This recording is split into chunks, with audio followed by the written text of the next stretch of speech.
A young girl sits alone in a cold room in a great house on the German coast and dreams of being a queen.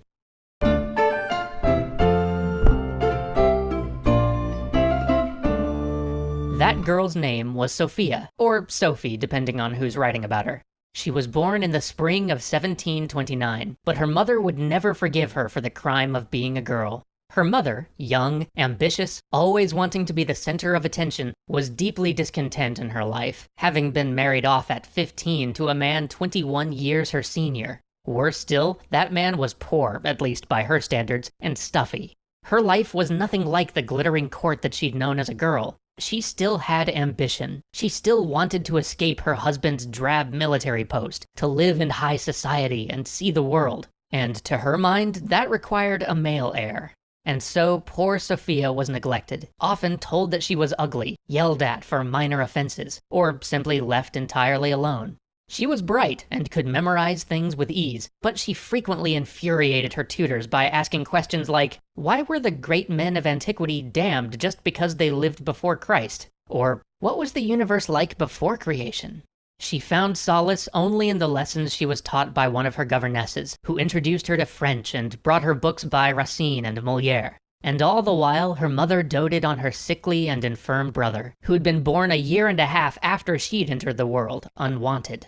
Sophia would always harbor a resentment over the treatment she received compared to her brother, but in 1742, when she was 13, her brother died, succumbing to scarlet fever. She had one other brother who would survive their youth, but he was a half-decade younger, and so now, at last, her ambitious mother's eye finally turned to her. But she didn't receive the warmth and the affection that she'd hoped for. Her mother's aim was to see her married. After all, her mother thought, taking her daughter out in search of a match, to travel and get back to court, might provide a path to escape her drab life. Unfortunately, her daughter was proud, impertinent, and arrogant, or at least so she felt. If there was to be any attempt at matchmaking, she was going to have to break Sophia of these habits. And so, Sophia learned to hide her pride, to hide her talents, and her mother began writing and visiting all of their relatives in search of a match. And she made sure that Sophia knew just what failing to find a match would mean. From time to time, she would take Sophia to see spinster relatives locked away in a convent, or shut away in a remote wing of a family house. One of these encounters Sophia would remember forever. An aunt who lived in one small room with 16 pug dogs. 16 pugs who did everything that dogs do in that one room. The smell would haunt her for all her days. So she rapidly became enamored of the idea of marriage. She saw it as a way out, an escape from her mother. But her prospects were limited. Her father was not a man of great means, and though he was a prince of one of the tiny principalities that then made up the Holy Roman Empire, he wasn't even the prince of that domain, having others in the line of succession before him. Her mother, on the other hand, was of the House Holstein-Gottorp, one of the great houses of the Holy Roman Empire. And though she was from a minor branch, she could still reach out to all her cousins. And so it was that, even before her brother died, on a visit to her uncle, Sophia met the orphaned Duke of Holstein, Peter Ulrich, 11 years old at the time. This young man was the heir to the throne of Sweden, and the last surviving grandson of Peter the Great. He was also sickly though, doughy of features, and even at the age of 11, given to drink. This meeting would prove fortuitous in years to come, or disastrous depending on how you look at it. But long before that chance encounter was to change her life, as she was making the rounds looking for a suitor, attention of this type fell on her much closer to home. At the age of 14, a 24-year-old cuirassier, her cousin, began to, what was called at the time, show his affections, often finding her in some secluded corner of the house when no one else was around to kiss her. He eventually proposed to her, although she expertly put him off by agreeing to it only if he could get the consent of her parents. Then, in the middle of dinner one night, a letter came. It was from Russia, from the Russian Empress, Elizabeth. Elizabeth, whose sister had married a Holstein. Elizabeth, who was the aunt of Peter Ulrich. Elizabeth, who had been betrothed at one point to Sophia's uncle. Elizabeth, whose association Sophia's mother had been very careful to cultivate, regularly sending her news and portraits of her daughter. Elizabeth had recently become the guardian of young Peter Ulrich, adopting him as her own. And as such, young Peter had lost the right to the crown of Sweden, but had gained a much greater prize: succession to the crown of Russia. Elizabeth's letter said nothing of its purpose, but simply implored Sophia and her mother to travel at once to Russia. Despite the letter's vagueness, the implications were clear. Sophia might yet find her way to being a queen, as she had so often daydreamed. But the night's surprises weren't over yet. Mere hours after the first letter's arrival, a second courier, breathless and panting, burst into the house. He too had a letter, but this one was from Frederick the Great, summoning them to his court in Berlin. Sophia's mother wasted no time starting to pack. The invitation to Russia had come with a banknote for 10,000 rubles to equip them for their journey. This, of course, went not to making sure that Sophia looked like a bride that they had both hoped she would be, but instead went towards outfitting her mother with a splendid array of court dresses. And so they began their journey, first to Berlin and then to Moscow. When they arrived at Berlin, Sophia's mother raced to present herself to Frederick, but to her shock, he simply asked where her daughter was. She hadn't taken Sophia with her to court, thinking that the king couldn't possibly want to talk to the girl more than to her incredible self. So she said that Sophia was sick. The next day too, she showed up at court alone, and again Frederick asked where Sophia was, and again her mother said that she was sick. On the third day, Frederick pressed the issue, and Sophia's mother said that she couldn't come because she had nothing to wear. At which juncture, a somewhat miffed Frederick the Great cut her off and asked one of his sisters to just lend the poor girl a dress, please. Finally, Sophia appeared before the king, in an ill-fitting dress without jewels or finery. She was shy, worried about what this great man might think. But to her surprise, and undoubtedly the surprise of her mother, she was seated at dinner that night right next to the king. Her mother wasn't even seated at the same table. The king tried to make her feel comfortable, speaking to her of poetry and of the opera, plays and ballet. And though everybody stared at the king talking to a child, he continued on and she opened up, speaking to him throughout the meal. By the end, he saw in her, hidden just below that layer of humility, an intelligence and a perception. He wrote to Elizabeth of Russia to say as much. He had been assessing her, because in his bid to make Prussia a player on the world stage, he had already created many enemies, and he knew that he would have to have Russia on his side. It was his hope that this German princess could help ensure that. But his business was not just with Sophia. In private, his agents asked her mother to be their agent in the Russian court. They explained how one Count Bestuzhev was the sworn enemy of Prussia, and that he would stop Sophia's marriage if he could. And so Sophia's mother, Johanna, should do everything in her power to make him lose favor. Never again would these two rulers meet in person, these rulers whom history titles the Great. But it's far from the last time that their paths will cross. Join us next time as Sophia finally makes her way to Russia, and her mother sets about trying to destroy Count Bestuzhev. Two carriages strain against the muck and mud of the Eastern European plains. Inside, a girl and her mother sit, traveling incognito, under assumed names. Each day takes them closer to Russia. Each day takes them closer to destiny.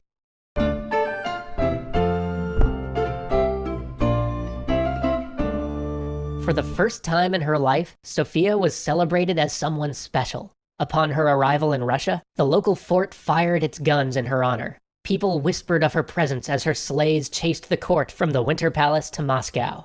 When they caught up with Elizabeth's court, they were greeted by ministers, and then, to Sophia's delight, Peter himself. His fish-like appearance, nervous disposition, and his tendency to babble had not abated at all since they met when she was 10, but he was enthusiastic to see her, and her heart soared at the prospect of such a regal match.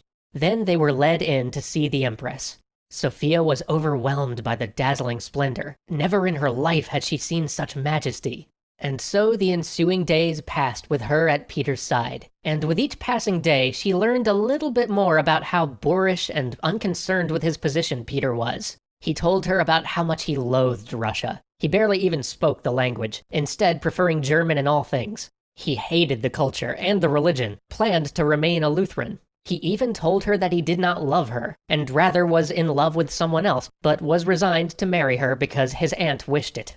Meanwhile, Sophia began to realize that it wasn't Peter she had to please, but rather the Empress, Elizabeth. She took rapidly to her study of Russian and the Russian Orthodox faith. This pleased Elizabeth, but Sophia took to her studies almost too much, staying up late at night in the harsh Russian cold to continue her practice. Soon she fell ill. Elizabeth herself rushed to nurse her, but it was pneumonia. Not many survived that disease in those days, and her recovery was made all the more difficult by the doctor's insistence on bloodletting. For weeks she lay at death's door. But as the sickness burned through her, rumor of how she contracted the disease spread. Her love of Russia, for that's how everybody perceived her ardent studies, was made known, and she became beloved, even as she slipped in and out of consciousness.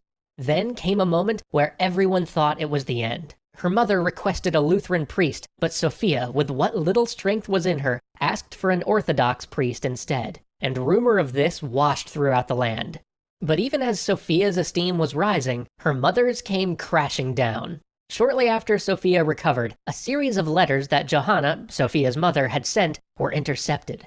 The King of Prussia had asked her to help him displace the Russian diplomat Bestashev at Elizabeth's court, and at this she failed spectacularly. Vastly underestimating her opponent, she got caught sloppily speaking ill of him, the Queen, and Russia. Elizabeth's ire was intense, and Sophia sat within the blast radius. A courier burst in on Sophia and Peter while they were playing and told Sophia that she was to pack, that she was to be sent away immediately. Luckily, before her exile, she managed to get a moment with Elizabeth and humble herself before her. Elizabeth's fury abated, and she decided that the child could still marry her nephew. She even allowed Sophia's mother to stay, although her standing at court was greatly diminished. Elizabeth even accelerated things, pushing forward Sophia's formal conversion to Russian Orthodoxy so that the official betrothal could take place. But at the dinner after the betrothal, Johanna exploded in an outburst when she was not seated at the table reserved for royalty, saying that she would not be seated with mere ladies of the court. Elizabeth obliged her and sat her in a totally separate room by herself. With Sophia's conversion to Orthodoxy came a new name. She was rechristened Ekaterina, or as we know her in English, Catherine. After this, Catherine spent her days in the royal life, dancing, attending court, going to balls, simply counting down the days until the wedding. But then tragedy struck. Peter was laid low with smallpox. Catherine waited nervously for news.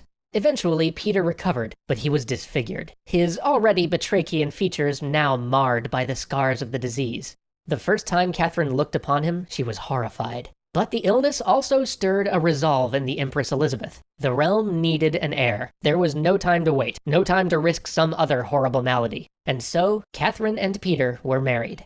The affair was grand, full of splendor. Catherine's dress was of the finest make, and she was decked out with jewels. All of the highest and most notable members of the court were there. There was dancing and revelry, and then, at last, the ladies of the court escorted her to her bedchamber. There, not knowing what to do, she waited alone. And she waited. And waited. 2 hours later, Peter showed up, reeking of alcohol, and crashed onto the bed, passing out in an instant.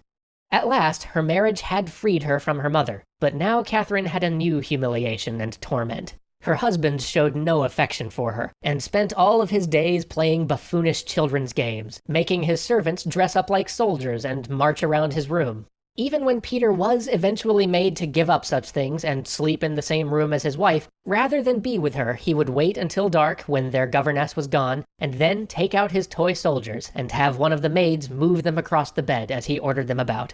This continued for 7 years. Then Catherine met a rakish young nobleman far more knowledgeable in the ways of love than she. At first she resisted his advances, but eventually she gave in. Soon after, she was pregnant. She suffered through 2 horrible miscarriages, and then, finally, a son was born. Whispers abounded as to the son's actual parentage, and though in both looks and temperament he seemed Peter's son, and not any of the young lovers Catherine had taken, the matter would never be settled conclusively. But that didn't really matter, for as far as anyone official was concerned, Russia now had an heir. And so life moved apace, with Peter and Catherine living separate lives with separate loves, with their little court outside the halls of power. Then Elizabeth died. All of a sudden, Peter was made emperor, and life changed. In 1762, he took the throne, and one of his first orders was to reverse his aunt's military policies. For years, Russia had struggled in the 7 Years' War, that same war that kicked off the American Revolution and, through doing so, eventually led to Bolivar. Russia had exhausted innumerable men and material trying to break the might of Prussian arms. After so many years of fighting, they were on the verge of success. Prussia was nearing utter collapse. Berlin itself was on the verge of falling. But then Peter offered Prussia peace, giving back everything that had been won by Russian sacrifice and strength of arms. It was the second miracle of the House of Brandenburg. It saved Prussia and Frederick the Great, but it sat ill with the Russian people. It sat even worse with the Russian military and nobility.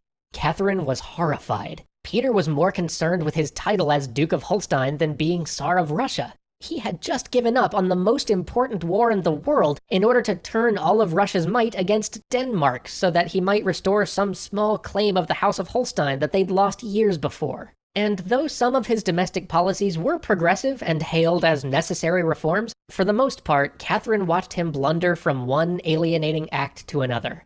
Even during the funeral of his own aunt, while Catherine showed herself to be the model of orthodox humility and respect, Peter didn't even make an effort to appear to care about Orthodox customs and made a mockery of Elizabeth's funeral. He would go even further with his contempt for the church, trying to secularize all church property and even demanding that clergy shave their beards. But it really was the campaign in Denmark that doomed him. Such an act, so completely disconnected from the interests of Russia, showing such complete disregard for the honor of the army or even the well-being of its men, was one step too far. And more foolishly still, against the direct counsel of Frederick the Great, the very man who he so admired and whose peer he now considered himself to be, Peter let this little war pull him away from Moscow, to remove him from the center of power and the court. Soon a plot began to form to replace Peter. And at the center of that plot was his replacement, his wife. Join us next time for a coup, a coronation, and a queen, as Russia moves from its bumbling Tsar to its resplendent new Tsarina. For months, Catherine, together with one of her lovers, had been working with men high in government and the military to replace what they all saw as a disastrous and incompetent emperor, Peter. They'd been slowly putting out bribes and winning the hearts of the local guard regiments in St. Petersburg. But on the night of June 27th, it all came to a head due to a slip of the tongue.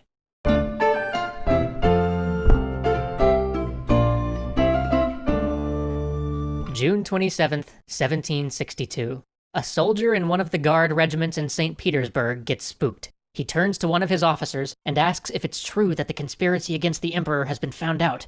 Turns out the officer he just asked is one of the few who was not in on the plot. The soldier is arrested on the spot, as is one of the guard officers who is central to the rebellion. The time is now or never. The revolt must begin. The principal conspirators gather, panicked. A man named Panin, a man who would go on to be one of Catherine's highest officials, stays them, saying their freedom could only be assured for a few hours, so they must act, and they must act now. The brother of Catherine's paramour is dispatched to Peterhof, the palace outside of St. Petersburg where Catherine's staying. He dashes out and pulls aside the first carriage he can find. Money makes the driver push the horses hard through the night. Meanwhile, Peter is asleep at Oranienbaum, a small post outside of Petersburg where he's staying to observe one of his regiments before his Danish adventure.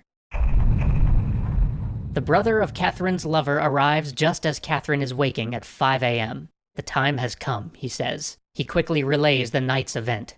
Skipping all the elaborate dress of a high lady of the time, Catherine immediately rushes to the carriage. The horses are exhausted from the travel of the previous night, but as they are crawling down the road toward the capital, a farm wagon on its way to morning market passes. They stop it, and the Empress Consort pushes money into the farmer's hand. She has his 2 great farm horses tethered to her carriage right then and there, and they speed towards St. Petersburg. Out in the drill yard, Peter is making his small contingent of Holstein soldiers parade before him. A messenger brings news of the arrest of the guards and the possible conspiracy. Peter shrugs it off. One by one, Catherine goes to the barracks of each of the guard units stationed in Petersburg. One by one, the regiments swear fealty to her in a jubilous tumult. Meanwhile, Peter is playing violin in his room. A man rushes in to tell him he has a message about happenings in the capital. Annoyed at the interruption, Peter tells the man to put it on the table. He'll read it later. He never does. Surrounded by guards, a procession with Catherine at its center makes its way to the Cathedral of Our Lady Kazan, where the Archbishop of Novgorod pronounces her sovereign autocrat of Russia. Meanwhile, Peter orders a caravan of carriages assembled to take him and his guest back to Peterhof to have a feast. He forgets to order the usual cavalry escort. Catherine and an ever-growing mob process to the Winter Palace. There she meets with assembled members of the Senate and the Holy Synod, the highest religious council of Russia. She declares that out of love for Russia and the Orthodox faith, she had been moved to such action, that, at the urging of her subjects, against an emperor who imperiled them, she took the throne to deliver Russia from foreign powers and foreign religion. Which, bold move, considering she herself was a foreigner who had come to Russia with a foreign religion, but hey, nobody was really sweating the details at the time. Meanwhile, Peter's group of revelers arrive at Peterhof, only to find no one there. Peter is furious. He storms through the house looking for Catherine. She spoiled his party. To one of his entourage, he screams in rage at her unthinking discourtesy. "Didn't I always tell you she was capable of anything?" A few of the more senior members of the party offer to head to St. Petersburg to see if they can find her. They had probably put two and two together by this point. The embassy from Peter's company arrives. One of them begs Catherine not to take up arms against her husband. She takes him by the elbow and leads him to a balcony. Gesturing to the ecstatic crowd, she says, "Deliver your message to them."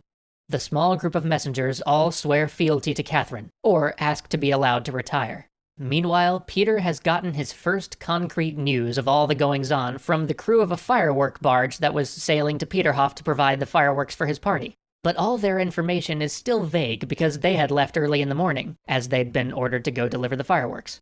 Peter, enraged, orders word to be sent to Oranienbaum to get his Holstein regiment. He shouts that he would defend himself to the death. His men arrive and are posted along the road to the capital, but no one thought to tell them that there might be a fight, so they only brought their wooden parade ground rifles. A Russian uniform is found for Peter, because he was still wearing the German one that he liked so much. His advisors gather around him. One counsels that he don the uniform, ride at full haste to the capital, and remind the people who they had sworn an oath to. Another recommends that he meet up with a larger contingent of the army 70 miles away, and then march on St. Petersburg. A third recommends he flee to Germany. He does nothing. Men are sent to secure a nearby island fortress. This fortress is still loyal. At least this was good news. Catherine had gotten the backing of the Synod, the people, the army, and the Senate without firing a shot. But there was one last thing she had to do. Peter had to formally abdicate. As was the right of the sovereign, she had taken on the rank of the colonel of the Preobrazhensky Guards. Borrowing pieces of a uniform from any of the men who seemed about her size, she strode out to meet her soldiers in the brilliant green of the Guards. She would lead the final foray to capture Peter herself. As the march began, a young subaltern rushed up to give her his sword knot, the one piece her uniform yet lacked. This subaltern's name, by the way, was Gregory Potemkin. Peter, meanwhile, chose to withdraw to the island fortress he had secured earlier in the evening. As his boat approached, the harbor was closed off to him. He shouted to the men in the fort, "Do you not know me? I'm your emperor!" To which the reply came, "We no longer have an emperor. Long live Empress Catherine II." In the time between him sending his man to secure the fort and him choosing to finally go there, the top admiral of the Navy had sworn allegiance to the new empress and headed to the fort to take over its command personally. Peter fled into his cabin to hide. When he returned to Peterhof, he dismissed everyone and then went to his room, refusing to speak to his staff. Then he composed a letter to Catherine, apologizing for his bad behavior and offering to share the throne with her. At first light, Catherine receives Peter's letter. She is unimpressed. A few hours later, she receives another letter offering to abdicate if he could just go back to Holstein. She accepts. He writes an abject abdication statement detailing how unfit he is to rule.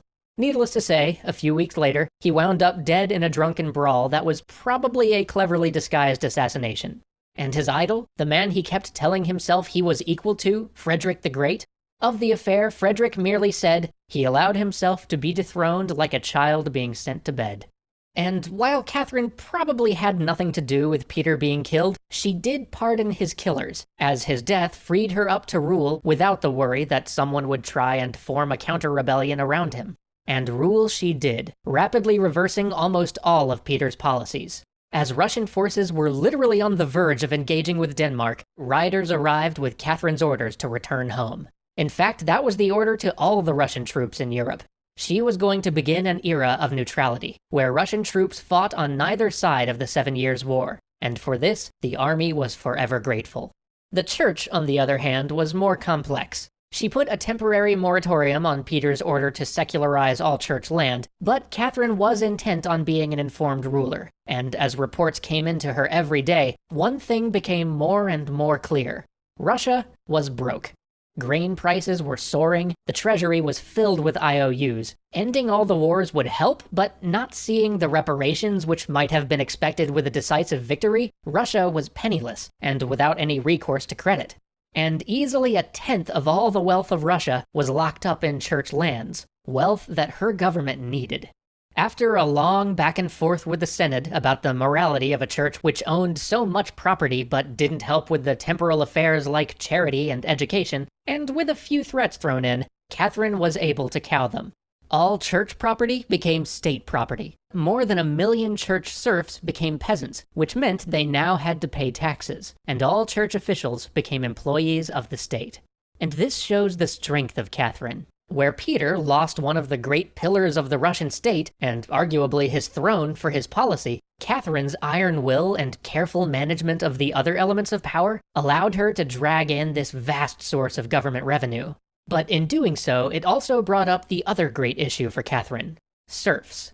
Because serfs in Russia were slaves. They could be bought and sold, abused with no rights over their own bodies. They could be gambled away or traded. They had no choice but to work the vocation their master chose for them, and they couldn't move or leave the land that they were bound to.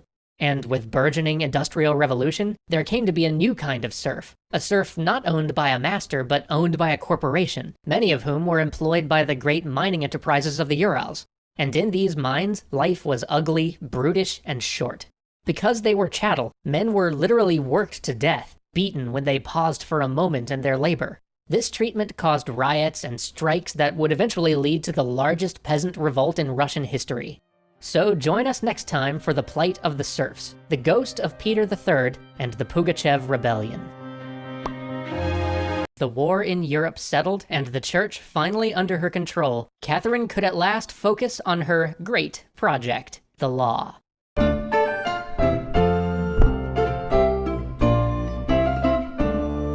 In her spare time, while not getting distracted by things like getting an ex-lover elected the puppet king of Poland, or corresponding with Voltaire, Catherine focused on writing the Nakaz, a massive set of guidelines for how to rewrite the laws of the land. These weren't laws, mind you, but rather guidelines on how to make laws, because Catherine had a novel idea. She would bring together representatives of her people and ask them what problems they faced that needed fixing before she actually went about making new laws. And so she assembled representatives from every free class, region, and religion in her empire to come together and discuss what laws needed to be made.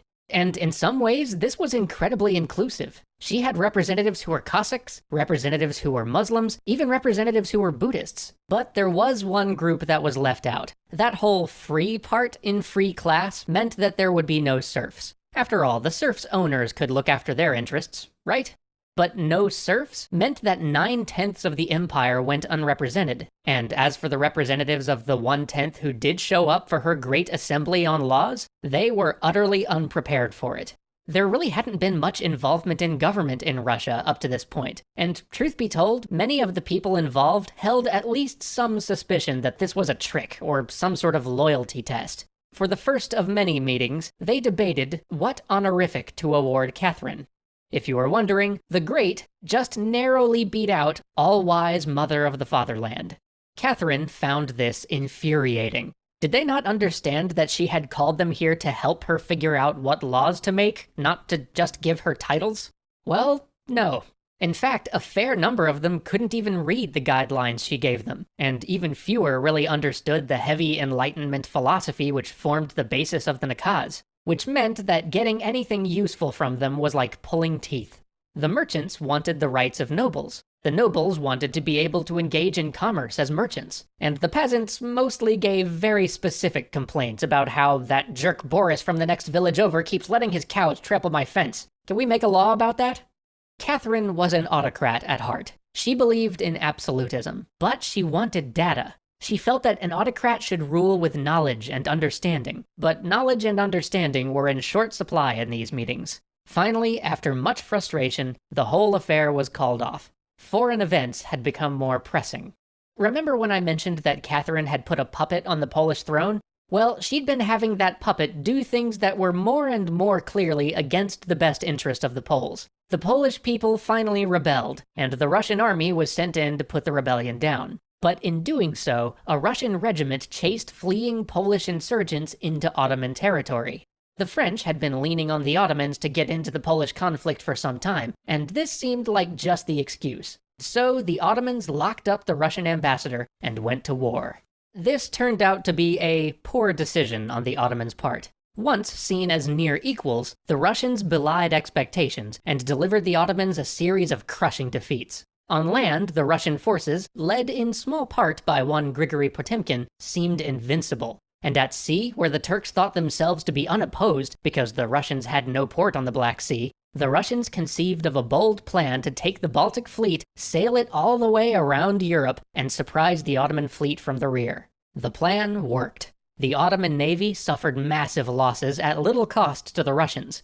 But the Russians didn't get quite as much from the war as might first have been supposed, partly because of pressure from other foreign entities who didn't want to upset the balance of power too greatly, and partly because something curious was happening back home in the Urals.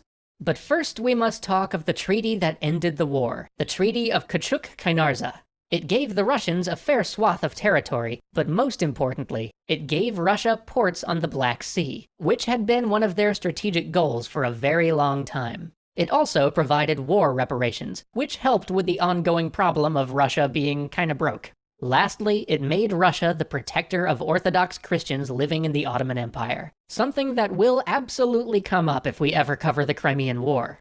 Alright, so, with the war against the Ottomans thus concluded, Catherine could turn to another niggling issue, the fact that half of her country was up in arms. At first it seemed like a small revolt, a little nothing out in the boonies, but then when Catherine sent a force to pacify it, that force was defeated. So she sent another force out to pacify it, and the commander lost his head. Literally. This was getting to be a problem. In fact, it was a huge problem, one that would require the help of some of those troops that had been tied up fighting the Ottomans to solve. Because what had started out as a small group of discontented Cossacks had grown into the largest peasant rebellion Russia had ever seen.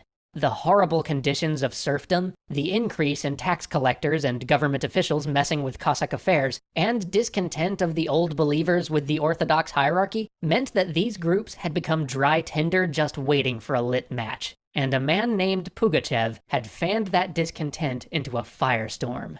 Pugachev claimed that he was Peter III, that he had escaped the attempt on his life, and that his wife and the evil nobles had deposed him because he was about to sign into law a decree freeing all the serfs. He was also offering freedom of religion and a tax-free return to the traditional way of life for the Cossacks. To a lot of people, that sounded like a pretty good deal, and for a year, they held sway over vast parts of Russia, often dealing savagely with any nobles unlucky enough to cross their path. But at last, as the troops began to pour back from Ottoman lands, Catherine sent out an overwhelming force to snuff out the rebellion. But even as this fire was being put out, a much worse specter flared up. Smallpox. Smallpox was still the bane of Europe. No one was safe from it, noble or commoner, king or priest. It had just burnt through the Austrian royal family, destroying their line of succession. And here Catherine was, never having contracted it. Perhaps worse still, here her son was, with whispers all around court of the uncertainty of his ever ascending the throne, because he had not yet suffered and survived the disease. Catherine herself said that she lived in fear of the disease every day. Too many people she had known had been claimed by it. So at last, student of the Enlightenment that she was, she took a bold step. She summoned a doctor from Britain to inoculate her. This science was fairly new at the time, and though the doctor she brought in was one of the experts in the field, everyone thought her mad. Many were convinced that she would die. But she lived. After a few small pustules and some aches, she was fit and forever inured against the disease. Soon she had her son inoculated too. But she didn't just do this for herself. She knew that her people were a wary, suspicious people, especially when it came to disease. She hoped that, by her example, she could convince others to get inoculated too. And it worked. Soon, much of the court followed her example. In fact, she had inoculation stations set up in most of the provinces, and a large number of Russians benefited from this, one of the true wonders of modern medicine. There would be other plagues during her tenure as Empress, some unthinkably terrible, but this one great lingering fear, this one tragedy that once fell on almost every house, this she was able to do something about. By the end of her reign, nearly 2 million Russians would be inoculated. But with the home front quiet, and her efforts on medicine and childcare taking root, it was time again to look beyond the borders of Russia, or perhaps more accurately, to the borders of Russia, and how they might be expanded. Join us next time for changing alliances, sprawling wars, and the partition of Poland. At a young age, Catherine had been married to an emotionally stunted young man who never loved her. For years she had remained trapped, until she was won over by a callous rake who later abandoned her. She then met a man of whom she was very fond, and whom she would eventually make the King of Poland. But none of these men had truly won her heart. No, the man to be her first great love turned out to be the same man who had helped her ascend the throne years before, Grigory Orlov. For 13 years she was faithful to him, but that was soon to end.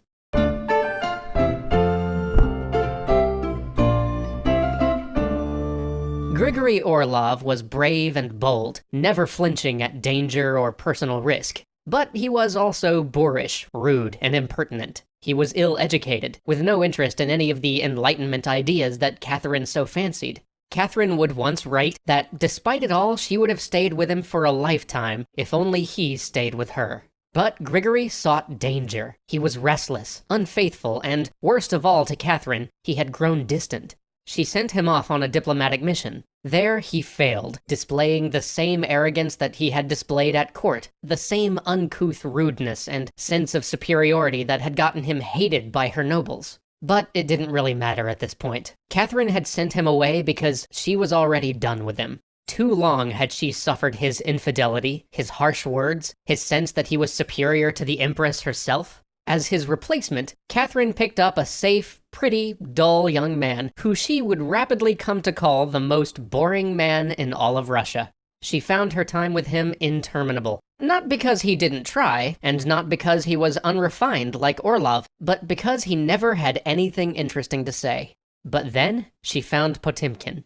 He had first caught her attention by giving her his sword knot on the day she took the throne. He had performed numerous services for Catherine. He'd been her envoy to Sweden, bringing word of the palace coup. He had been her lay representative on the Most Holy Synod. He'd been paymaster of the army, and he'd even been appointed as guardian of exotic peoples at Catherine's Great Assembly on Laws. He had served valiantly in the Turkish War, and won himself renown at every turn. He was a cultured man, not only well-studied, but intellectually eager and curious. He had won the top honors at university, and then dropped out. He loved theology, but always, especially after being appointed guardian of exotic peoples, kept the company not only of Orthodox ministers, but also rabbis, old believers, Cossacks, and even members of the tribal religions still alive in the more remote parts of Russia. He was a great wit, known for impressions and being able to mimic people's voices, which I guess was considered high comedy in those days. He could make Catherine laugh, and through humor, he could say to her what others couldn't say. He was bold, decisive, and highly competent, and soon, Catherine fell in love with him. He was the love of her life. She probably married him. It's one of history's great mysteries, as the wedding would have had to have been a secret, and no documents of the event survive, but in her correspondence she starts referring to him all the time as her husband, and to herself as his wife. He was the first man who she felt was her equal, at least in everything but rank, and he was active in all aspects of court and governance, helping her to execute her will. But, and tragically for Catherine, there is always a but, he was deeply insecure about their difference in power. For all his qualities, Potemkin could never get over the fact that she could make or unmake him in an instant if she wished, that all the power in their relationship was firmly on her side. Every day he required assurances that she wasn't going to leave him. When she paid attention to any of her former lovers, his jealousy flared, so certain he was that she was about to cast him aside for an old favorite. He alternated between melancholy and anger, and nothing she could ever do could convince him that he wasn't just a passing fancy, that he really was what she wanted. And in time, the strain of this broke them. Things got miserable. She spent days in tears, and he hiding in work or in another part of the palace. Passion and love were still there, but they were translated into recriminations and bitterness. At last, she finally decided to see other people. But rather than this destroying what they had, it strengthened them. While their physical relationship was done, they maintained an incredibly strong bond that simply grew as Potemkin came into his own, not as her lover, but as her minister. Catherine would abandon lovers if they spoke ill of Potemkin or were jealous of the space he had in her heart, and Potemkin would serve her loyally all his life, even introducing her to young men with whom he thought she might fall in love. Their loyalty to each other would overrule any other relationship and any other concern, and from here they could turn to external affairs. Catherine dispatched Potemkin to deliver one of the largest series of territorial gains in Russian history. As part of the Treaty of Kachuk-Kainarja that ended the First Ottoman War, the Crimean Khanate was guaranteed independence from the Ottomans, a guarantee that was backed by the might of Russia. But Catherine and Potemkin saw an opportunity. The great powers of Europe were embroiled in other wars. No one would be able to raise more than a meek protest if faraway Russia expanded her empire. And so they struck while the iron was hot and annexed the Crimean Khanate, an action whose consequences reverberate through to today. Soon after, they moved to annex the Kingdom of Georgia, and as no one had raised an objection to the bloodless takeover of Crimea, Catherine and Potemkin were sure that there would be even less objection to this expansion into a little thought of territory to Russia's south. And they were almost right. No one in Europe really did much about it, but there was one group that cared, and that was the Chechens. And so this action too would have consequences that would echo into today. Potemkin was then set to rule the south of Russia, to build cities and bring colonists into these new areas, to pacify hostile tribes and create a new and mighty Black Sea fleet.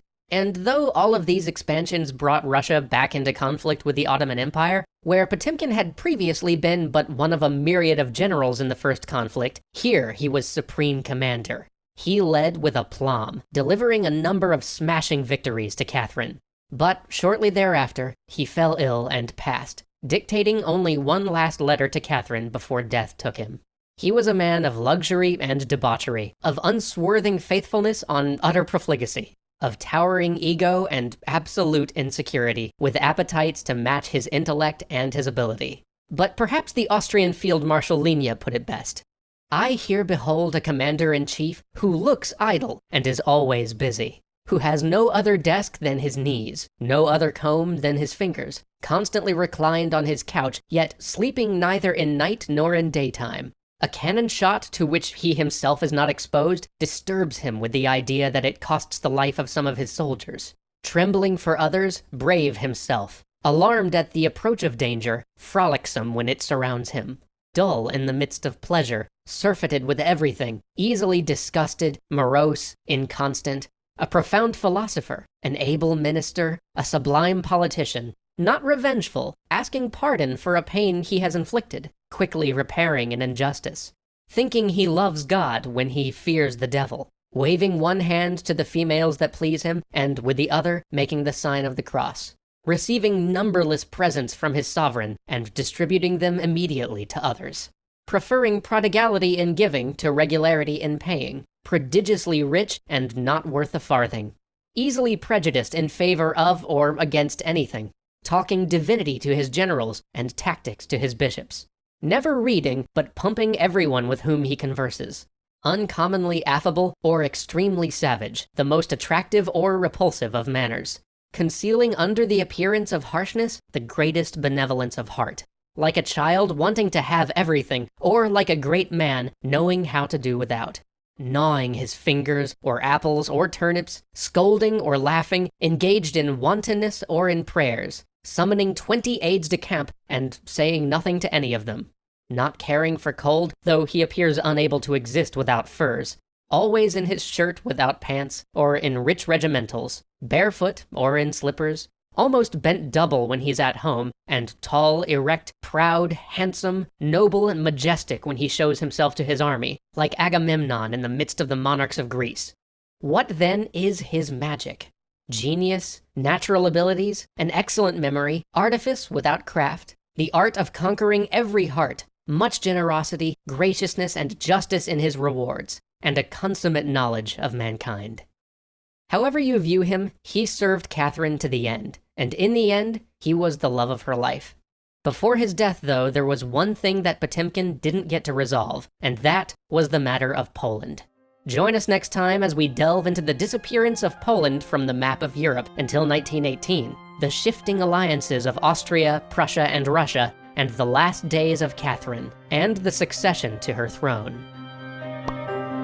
Once the terror of Eastern Europe, Poland had long been in decline. Catherine aimed to make that decline permanent.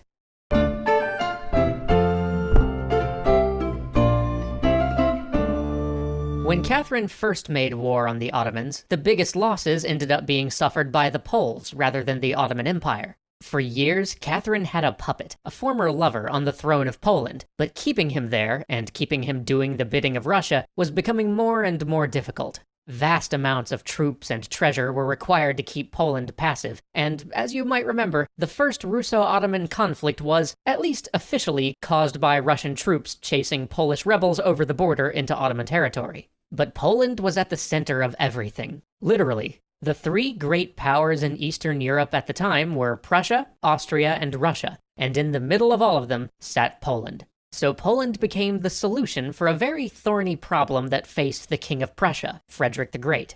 You see, Frederick had agreed to a secret alliance with Catherine, but the terms of it were very specific. If either of them fought with one of the other powers, all the other had to do was provide some financial support. But if either was attacked and ended up fighting two powers, well, the other one had to go all in, joining their side. Now, Frederick really didn't like the idea of actually militarily supporting Russia. He wanted them on his side and all, but the 7 Years' War had really done a number on his forces and his treasury. And in the Ottoman conflict, Russia was being a true pain and stomping the Turks far more than anybody really thought they would, which of course worried Austria, who needed the Ottomans as a counterbalance to Russia. Naturally, this meant that the Austrians were about to join the war on the Ottoman side, which would mean that Frederick would have to do the very boring and unfun act of honoring his treaty. But Frederick was a crafty fellow. He pondered the problem and did what he seems to have usually done, and asked himself, how can I kill a whole bunch of birds with one stone? Because he really wanted a couple of things. First, he didn't want to have to send troops to fight some Russian war. Second, he wanted the Ottomans to owe him, in case he ever needed to use them against the Austrians or the Russians. And then there was this thorny issue of that big gap in his territory, making it much harder to defend. So, he proposed a solution. Rather than Russia continuing to kick the Turks around and taking large portions of their territory, what if they took a big piece of Poland instead? And then, to maintain the balance of power, Austria could go in and take the most populous parts of Poland, and he would just take this wee bitty bit over there, a bit that happened to be the most strategically important for him, and provided him more ports on the Baltic. So his solution was proposed, and basically everybody was like, sure, that works. And so, with plenty of urging from the surrounding Russian soldiers, they got Catherine's puppet in Poland to call the Polish version of a parliament to ratify the agreement. Of course, not enough members showed up to actually ratify the thing, but that wouldn't be a problem. The first thing those who did show up decided to do was change the rules, and thus huge segments of Poland became Russian, Austrian, and Prussian overnight. From then on, anytime Poland did anything Russia didn't like, Russia would just send the troops in. Then Prussia would suggest that they all just take another bite out of Poland, until finally, near the end of Catherine's rule, everyone just agreed to do away with the nuisance that was the ever-in-revolt state of Poland. But as Catherine's life came to its close, and the last chapter in the reign of Catherine the Great was being penned, all thoughts were on one thing: the succession.